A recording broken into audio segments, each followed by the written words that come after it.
La Deporteca Nocturna, con Natalia Freire. Bienvenidas, bienvenidos a La Deporteca Nocturna, el programa de Radio Marca en el que demostramos que el deporte es y genera cultura. Os recuerdo que tenéis un correo electrónico, ladeporteca@gmail.com, y también una cuenta de Twitter, o llamadle X, @ladeporteca, donde podéis comentar y sugerir todo lo que queráis. Este programa ni ningún otro serían posibles sin los técnicos, así que muchísimas gracias a todos los compañeros técnicos que me ayudan cada día. Arrancamos ya.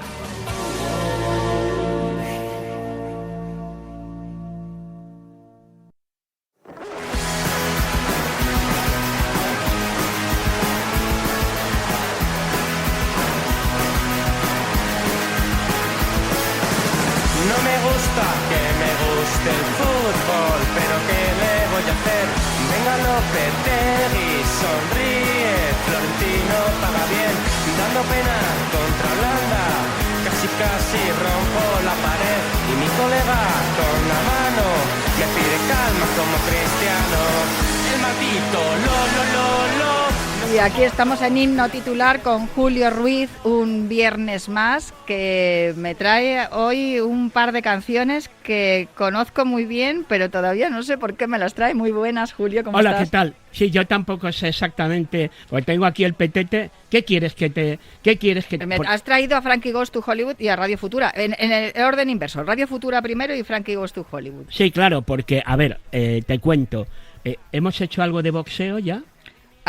Bueno, con Juanra Fernández sí que hemos hablado de boxeo, pero contigo ya no me acuerdo. No tengo claro. Bueno, pues el boxeo no deja de estar de actualidad porque tenemos a ese campeón que estuvo... hizo un saque de honor en el... bueno, pero esos son artes marciales mixtas. Sí, pero es verdad, y tienes razón. Medio boxeo, medio lucha libre, una cosa rara. Sí, bueno, es otra cosa, no es boxeo. Pero bien es cierto que tu amigo y compañero en los 50, Jorge Lera, habla muy bien de las artes marciales mixtas, y se dice, y lo dicen muchos púgiles de boxeo clásico, que este arte marcial, digamos, alternativo, está revitalizando todas las artes, las artes de combate, que es como en realidad se llaman, y ciertamente sí que es interesante lo que está ocurriendo en torno a la UFC y a todo lo que ha rodeado a Ilia Topuria, que me imagino que te refieres a él. Efectivamente, Jorge Lera, que está absolutamente versado y se lo sabe todo de este mundo. De hecho, hubo en la última historia de Cultura en Rojiblanco, bueno, pues en una de las secciones, en una de las partes que llevó esta historia, estuvo Jorge Lera. Y además, yo quería decir que Jorge Lera tiene un podcast que se llama Libra por Libra, que es súper interesante, en el que habla también de boxeo, y tú tienes otro que se llama Todos los discos son grandes. Aquí vamos a meter cuñas de todos los podcasts de los colegas, porque la radio puede convivir con los podcasts y además es muy interesante todo lo que hacéis y todo lo que contáis. Bueno, pues el hecho de que hoy haya traído dos canciones que tienen que ver con el mundo del cuadrilátero es porque este tema que está sonando, Dance Usted, de Radio Futura, era un vídeo que permanecía inédito. Yo tuve oportunidad de verle tuve oportunidad de programarle en ese espacio que se llamaba Disco Visto, que mira, ahora va a cumplir 40 años, el primer programa de videoclips de la tele española, y es que este vídeo se grabó para un programa, uno de los programas, mira, Carlos Tena hace poco se hizo un Imprescindibles en Televisión Española, recordando toda su carrera, que fue, bueno, pues los programas de televisión de música absolutamente pionero. Y esto había quedado inédito. ¿Y por qué lo estamos escuchando? Porque en el cuadrilátero están Santiago Auserón y Solrak, que era el batería de Radio Futura, están haciendo guantes. Y Enrique Sierra y Luis Auserón, los otros dos miembros de la alineación titular histórica de Radio Futura, pues están detrás, al otro lado de las cuerdas, no sé si ejerciendo de... Entrenadores, sí. Hay uno que se está fumando un puro incluso. Esta canción es del año 1983 y es Dance Usted, Radio Futura.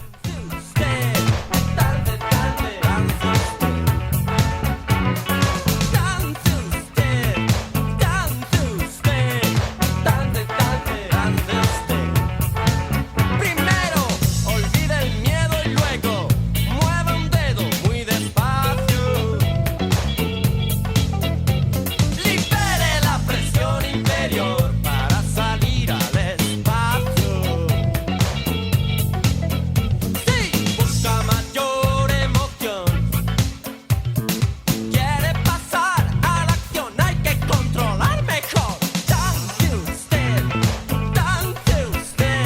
mí, ¿me lo parece a mí o Radio Futura ha envejecido muy bien? Porque me dices que es del 83 esta canción. A mí claro. no me parece que... O sea, podría sonar ahora perfectamente. Bueno, Radio Futura siempre ha sido uno de los nombres importantes de la música de aquí. Además, en un momento dado dijeron hasta aquí hemos llegado y se acabó la historia de Radio Futura. Y ahí está Santiago Iserón desde hace tiempo ejerciendo de Juan Perro, que es su yo, actual. Tu alter ego, sí. Sí, su yo actual. Y bueno, su hermano Luis sigue haciendo alguna cosa por ahí.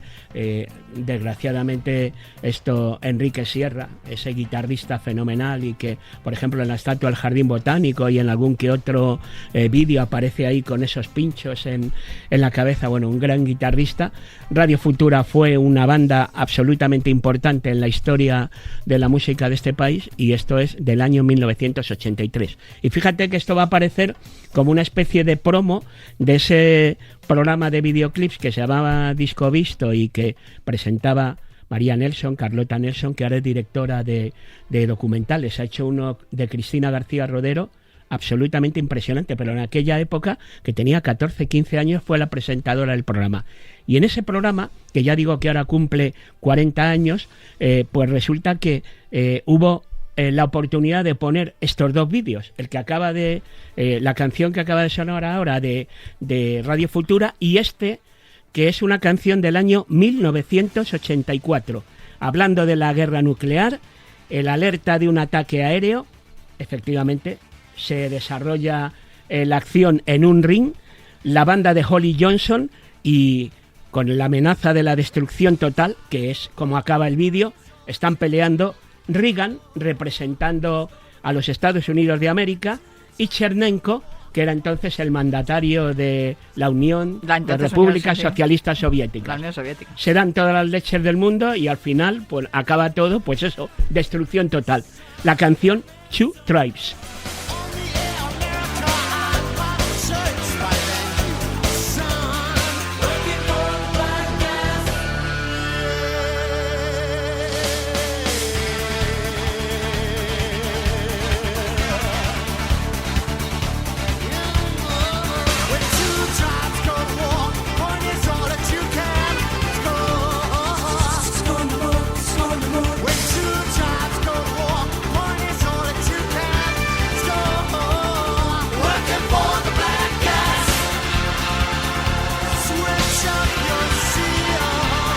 Pues te voy a decir una cosa, si te he dicho antes que había envejecido bien la canción de Radio Futura, esta está de plena actualidad, porque Totalmente. Tal como está el mundo, madrecita de mi vida, madre mía, qué peligro tenemos. Totalmente. No hemos avanzado mucho desde el 84, por lo que veo. Sí, bueno. ¿Qué vamos a hacer? Bueno, pues nada, pues eso, que este tema en concreto se llamaba Two Tribes y por cierto, el vídeo, un vídeo espectacular, lo dirigieron Godley and Cream, que tenían esa doble faceta. Por un lado eran músicos y tenían su propio proyecto y por otro pues estaba la faceta de hacer vídeos y que le quedaran tan bien como este. ¡Qué maravilla! Pues nada, vamos a despedirnos con este Two Tribes y fíjate qué bonito sería, lo estaba pensando yo. ¿Por qué los gobiernos no proponen combates de boxeo y así se acabarían las guerras? Sí. Un representante de cada país en conflicto, un combate, unos árbitros y oye, que gane el mejor y ya está. Sí. Sí, si todo fuera tan sencillo como un combate de boxeo, nos iría mucho mejor. Sí, la verdad es que sí. Bueno, ahora tomándoselo un poco en serio, es una pena que haya dos conflictos ahora mismo mundiales y no seamos capaces de resolverlos. Y que esté muriendo tanta gente, además. Pues así es. Bueno, pues con el deseo de que deje de haber two tribes y que seamos la misma tribu, la del ser humano, y se acabe la guerra, y si hay que pelear, que sea en un cuadrilátero, que eso sería lo más noble, ¿no? Que pues eso se le llama noble arte al boxeo. Efectivamente, así es. Bueno, venga, Julio, que nos vamos a venir abajo si pensamos en guerra. Hablamos la semana que viene. Hablamos la semana que viene, venga. Are we living in a land where sex and horror are the new gods?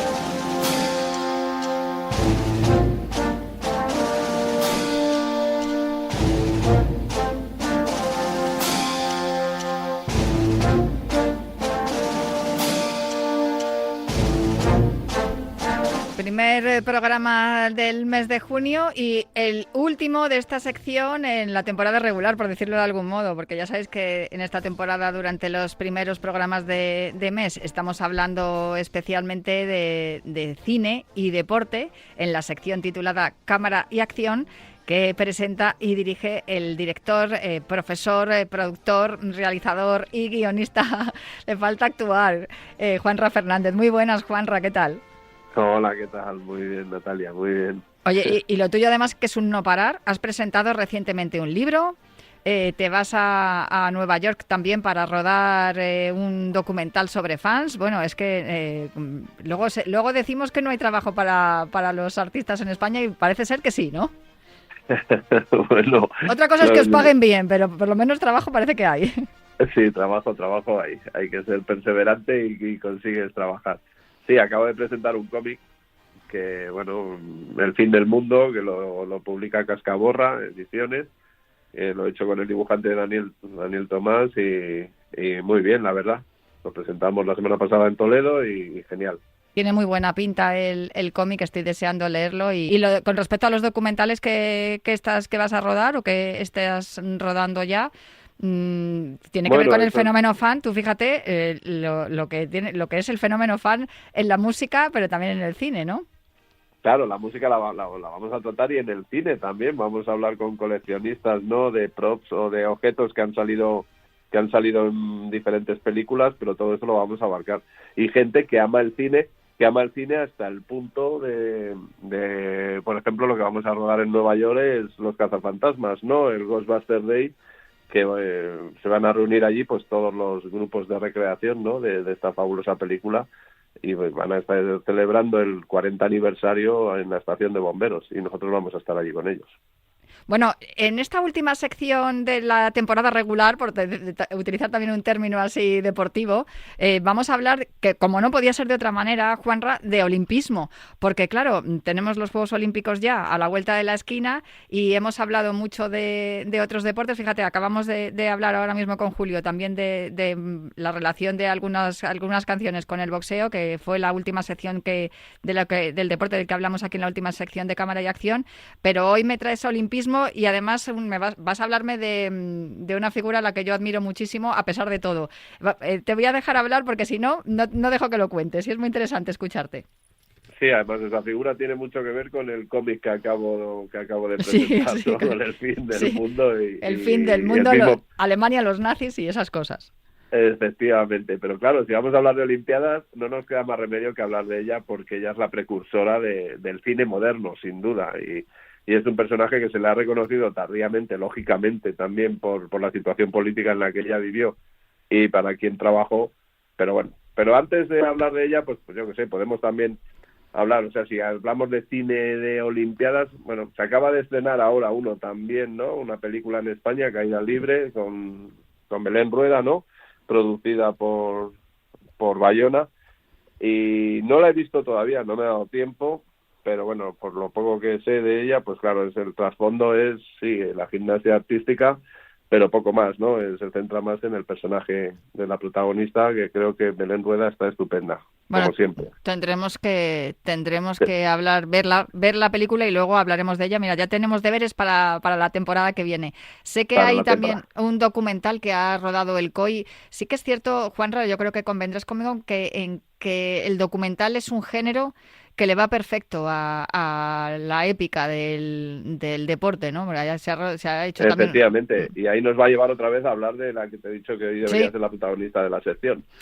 Pero no, te quería comentar que el COI ha rodado también un documental sobre Victoria Onoprienko, que es una gimnasta ucraniana que tuvo que salir huyendo de su país cuando comenzó la invasión de Rusia a Sí. Ucrania y tuvo que dejar atrás a su familia. Desde entonces ha estado entrenando con el equipo italiano, con la Federación Italiana la recogió y la ha estado ayudando, pero ha habido momentos muy duros en su vida desde que dejó Ucrania, aunque ha seguido compitiendo y de hecho va a estar en los Juegos Olímpicos, pero en una de las competiciones del año pasado, yo creo que ya de la anterior, incluso se enteró antes de salir a competir que había muerto su hermano en combate. En la guerra. Y es Ahí. que es una pena todas estas cosas y es verdad que, fíjate, en el cómic seguro que se ve desde un punto de vista un poco diferente, pero es una pena, ¿no? Todo lo que nos está ahora mismo rodeando, que yo creía que ya en el siglo XXI y tan avanzado el siglo como está, pues la cosa habría cambiado. Y sin embargo,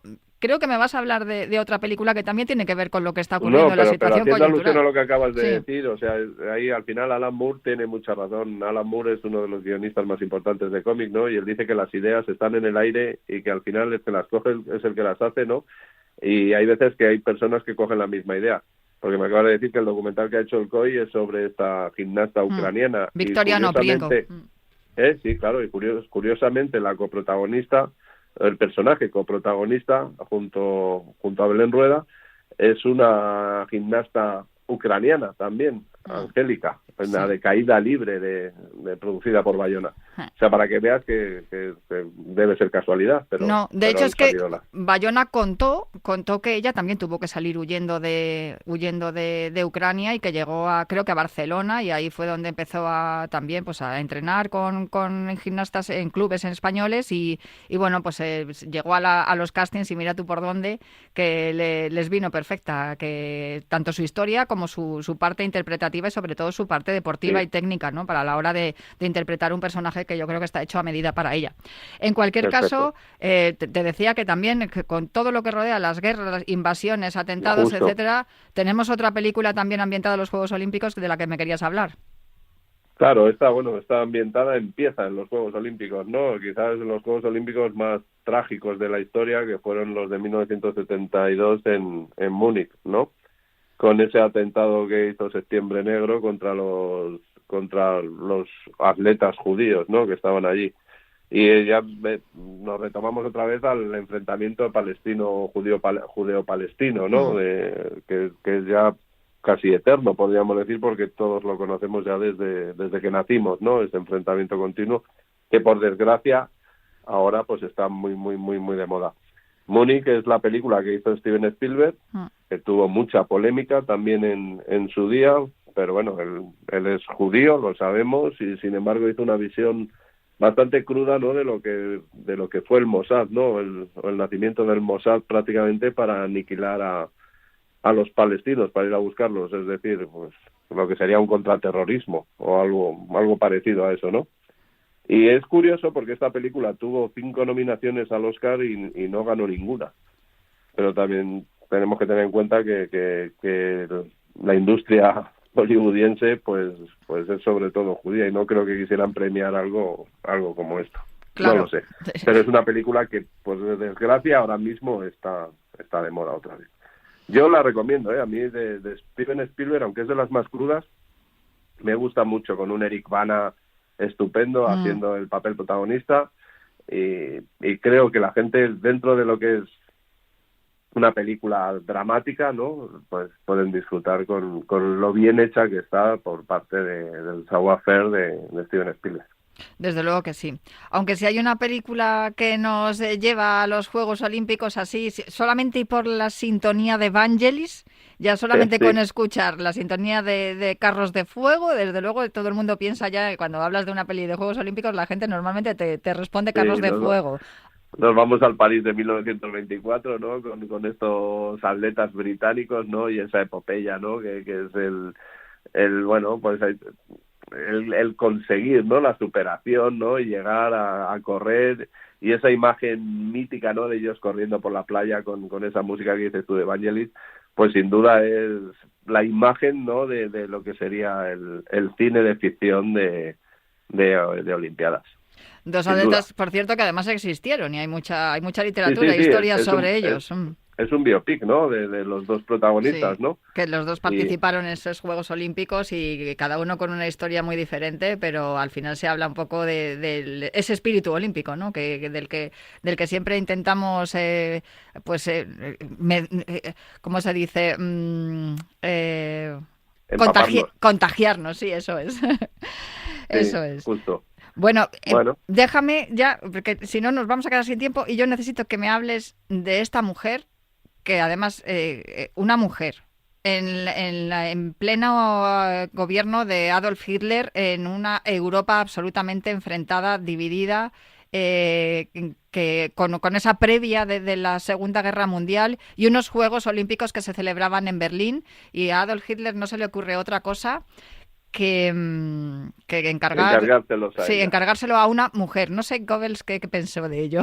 Bueno, Háblame, por claro. favor, de Leni Riefenstahl.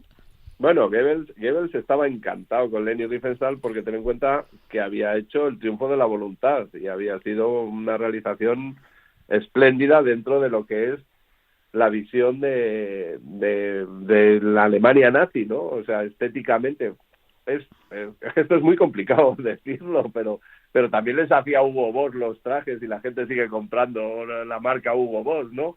Y a Leni Riefenstahl, sin embargo, se le denostó, ¿no? Muchísimo después de todo esto y hasta 20 o 30 años después de terminar la guerra no se le empezó a reconocer su trabajo.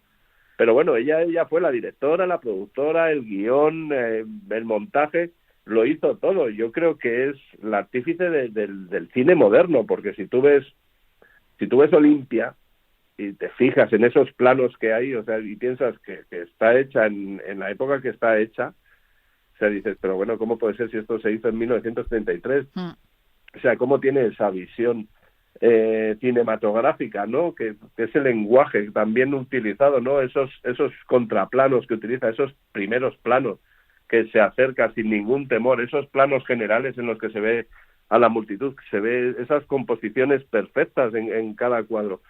No lo sé, yo creo que se lo merece. Y mira, curiosamente, después los propios americanos, tanto el Daily Telegraph como The Times, fueron los que empezaron a describir esta película como impresionante, ¿no? Deslumbrante en algún caso, llegando a decir, y técnicamente impresionante. O sea, fue incluso se ha votado como una de las 10 mejores películas de todos los tiempos. No obstante, tiene el velo ese inevitable del nazismo, ¿no? De que fue un encargo hecho por Adolf Hitler, que podríamos decir que la producción ejecutiva vino de la Alemania nazi, ¿no? Y de la campaña que hizo Goebbels. Pero también es verdad que hubo mucha polémica en esa Olimpiada de 1933, ya lo sabes tú, sobre todo con el atleta Jesse Owens, y alguien llegó a decir en algún momento que igual que en el triunfo de la voluntad, a Adolf Hitler lo trata como una deidad, Leni Riefenstahl hizo lo mismo con ella, con Jesse Owens en Olimpia, es decir, no otros han visto que también es una exaltación de la raza aria, mostrando como más perfectos los atletas alemanes que los atletas americanos en este caso, ¿no? Jesse Owens. Pero viendo ya el trasfondo, leyendo ese subtexto, ¿no? De las imágenes, lo que estamos viendo es la perfección en Jesse Owens. Y tú imagínate que alguien, una cineasta de esa época en la Alemania nazi, cogiese a un atleta negro y lo colocase como la perfección olímpica. Pues eso, pero eso no se ha sabido ver hasta muchísimos años después. Fíjate qué cosas, sí, es verdad. Y lo cierto es que, hablando de la parte técnica que desarrolló Leni Riefenstahl, que era una estudiosa de este arte, que es el cine, que le puso plataformas, y yo creo que inventó el traveling ella, porque lo que hacía era seguir el salto de Jesse Owens, y le puso, claro, dijo, pues hay que ponerle ruedas a la cámara para poder seguir ese salto. Lo que decías, esos contrapicados también que había hecho para poder ver los saltos yo creo que sobre todo con la pértiga, los saltos de altura, y yo creo que sobre todo pues desarrolló ese talento que ella tenía para la realización viendo atletismo. Hay una película también que se llama El hombre de Berlín, en la que se habla de la historia de Jesse Owens, aparece el personaje de Leni Riefenstahl. Sí, es una de las pelis también que tenía apuntadas como buenas películas de Olimpiadas. Sí, pero bueno. desde luego hay algunas fotografías también que recuerdan todos esos Juegos Olímpicos, pero sobre todo hay imágenes muy icónicas en las que se ve que Jesse Owens, a pesar de ser negro y tener esa parte de los nazis que no querían ni verle, pero todo lo que es los deportistas que había alrededor, incluyendo a los alemanes, sí que supieron apreciar, ¿no?, el talento que tenía Jesse Owens, el que era el grandísimo atleta que triunfó en aquellos Juegos Olímpicos del 36 en Berlín. Muy a pesar de Goebbels y de Hitler, pero sí triunfó, fue el triunfador, sin duda. Dices que Leni Riefenstahl inventó el traveling. Ahí, bueno, te voy a hacer simplemente un pequeño apunte.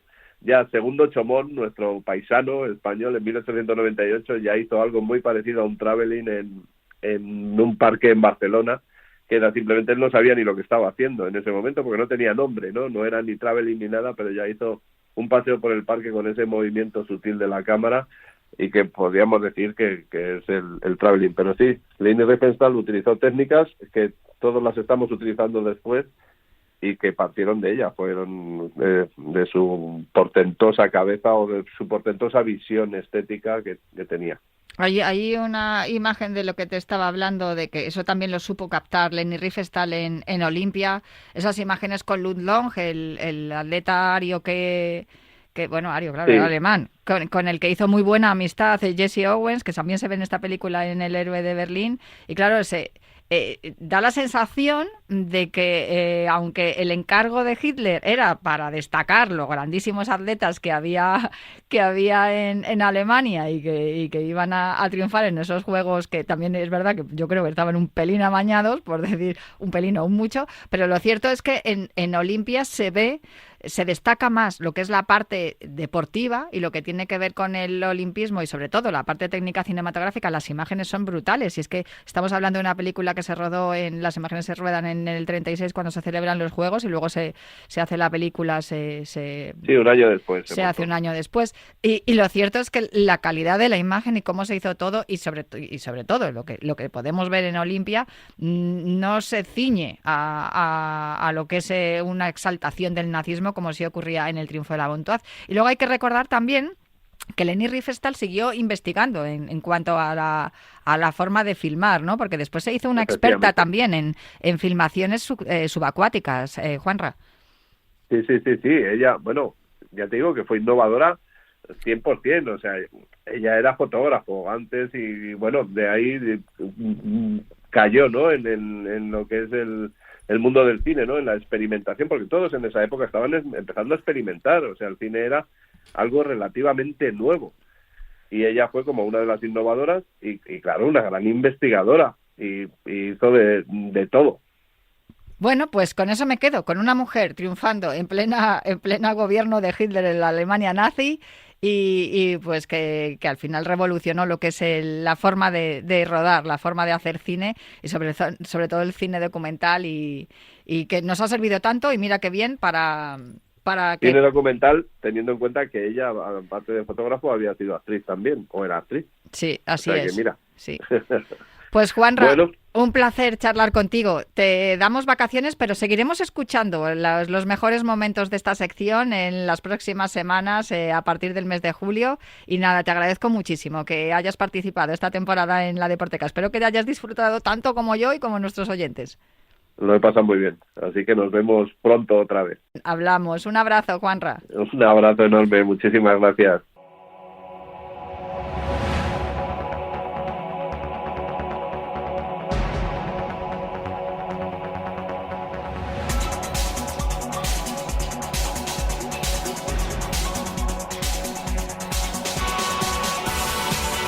Hasta aquí la Deporteca de hoy. Yo me marcho ya, pero prometo volver la próxima semana con más literatura, cine y música relacionados con el deporte. Hasta la semana que viene.